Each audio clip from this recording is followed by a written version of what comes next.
Chers commerçants, chers élèves et étudiants, chers citoyens, nous sommes réunis dans cette salle pour vous présenter le budget citoyen 2020. Ce document qui explique le budget de l'État, c'est-à-dire comment l'État gagne son argent et comment il le dépense. Il est vrai que l'année passée, nous avons présenté le budget de l'État 2019 à travers le budget citoyen. Mais celui de 2020 que voici explique beaucoup plus de choses. En effet, le budget 2020 a été élaboré pour la première fois sous forme de budget programme, alors que les années passées, on élaborait le budget sous forme de ce qu'on appelle budget de moyens. Budget de moyens, budget programme. Qu'est-ce que ça veut dire? Et est-ce que quelque chose a changé? En fait, beaucoup de choses changent. Par exemple, avant, avec le budget de moyens, l'État donnait les moyens, c'est-à-dire l'argent, aux services pour faire leur travail. Et à la fin, on regardait combien les services avaient dépensé et s'ils avaient bien utilisé l'argent en respectant les règles. Mais aujourd'hui, avec le budget programme, l'État regarde d'abord les problèmes de la population qu'il doit résoudre et il fixe des objectifs et des résultats à atteindre. Les services de l'État disent ce qu'ils vont faire pour régler ces problèmes de la population et atteindre les résultats. L'État donne ensuite l'argent à ces services-là pour faire le travail qui va permettre d'abord d'apporter les solutions à ces problèmes. Au cours de l'année, l'État suit et contrôle le travail de ces services pour savoir si ce travail est bien fait. À la fin de l'année, l'État vérifie si le travail qui est fait avec l'argent qu'il a donné a réglé les problèmes de la population, c'est-à-dire si les résultats ont été atteints. Avec le budget programme, on voit plus clair dans tout ce que l'État veut faire et on peut vérifier si l'État a bien fait ce qu'il a dit qu'il allait faire avec l'argent du budget que les députés et les sénateurs ont voté. Par exemple encore, avant avec le budget de moyens, c'était le ministre du budget qui allait seul devant les députés et les sénateurs pour présenter le budget. À la fin de l'année, c'était encore lui seul qui partait dire ce qui a été fait avec l'argent qui a été donné.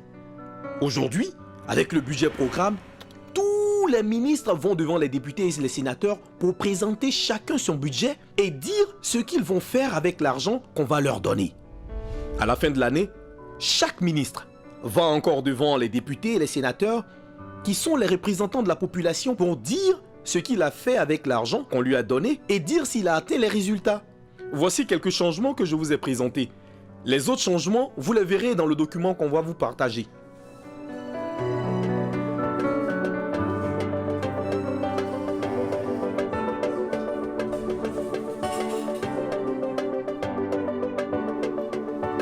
Cette année, il paraît que la gestion budgétaire se fera sous forme de budget programme.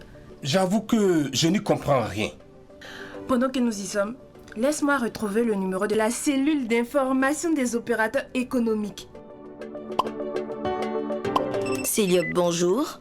Comment puis-je vous être utile? Bonjour madame, nous aimerions avoir des informations sur le budget programme. Est-ce que les façons de préparer le budget et de le faire voter changent? Le processus d'élaboration et du vote du budget ne change pas fondamentalement, mais il est renforcé par certaines nouvelles étapes et les documents du budget évoluent aussi. Par exemple, désormais en juin, le gouvernement va devant le Parlement pour dire comment il va faire avancer l'économie et comment il va faire le budget les 3 années qui viennent. C'est ce qu'on appelle le débat d'orientation budgétaire. Tout ce que le gouvernement va dire au cours de ce débat se trouve dans un nouveau document qu'on appelle le document de programmation budgétaire et économique pluriannuel ou DPBEP. Il y a aussi le document de programmation pluriannuelle des dépenses accompagnées du projet annuel de performance ou DPPD-PAP qui prévoit dans le détail toutes les dépenses que chaque ministère va faire sur les 3 années à venir. Êtes-vous satisfait? Oui, merci pour ces éclaircissements.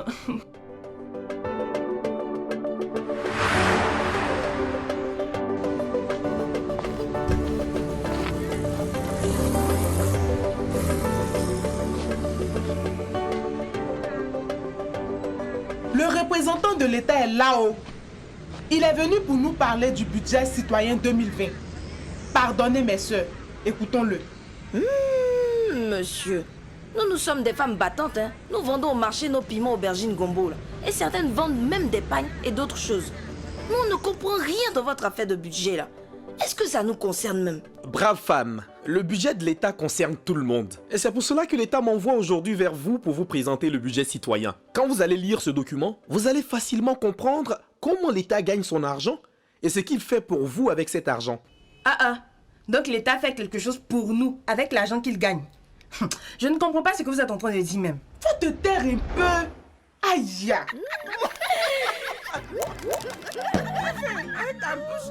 Le monsieur dit qu'il va tout nous expliquer. On n'a qu'à l'écouter. Monsieur, comment l'État gagne son argent et qu'est-ce qu'il fait pour nous avec cet argent même? Merci madame. C'est la question à laquelle je vais répondre maintenant. Vous savez, l'État gagne son argent grâce principalement aux impôts et taxes que les sociétés et tout le monde payent. Par exemple, quand vous achetez des marchandises et articles dans les boutiques, les marchés et les supermarchés, il y a une petite partie de ce que vous payez que le vendeur remet à l'État. On appelle ça la TVA. À la fin de l'année, les sociétés qui ont fait des bénéfices donnent une partie à l'État. Ça, c'est ce qu'on appelle l'impôt sur le bénéfice industriel et commercial. Quand des gens font venir des marchandises de l'extérieur du pays, ils payent de l'argent à la douane. Ça aussi, ça fait partie de l'argent de l'État. À part les impôts et taxes, l'État perçoit aussi d'autres recettes qu'on appelle recettes non fiscales. Donc l'État gagne beaucoup d'argent, oh. Non, ça ne suffit même pas pour faire tout ce que l'État veut faire pour vous et pour nous tous. Ah bon? Il fait comment alors quand ça ne suffit pas? Quand cet argent ne suffit pas, l'État va prendre crédit auprès des banques, de la Banque mondiale, du FMI et même d'autres pays développés. C'est avec tout cet argent que l'État paye les salaires, construit les routes, les écoles, les hôpitaux et bien d'autres choses. On comprend maintenant. Merci, monsieur. C'est bien, maman. Mais tout ce que j'ai dit est bien expliqué dans le document budget citoyen que voici.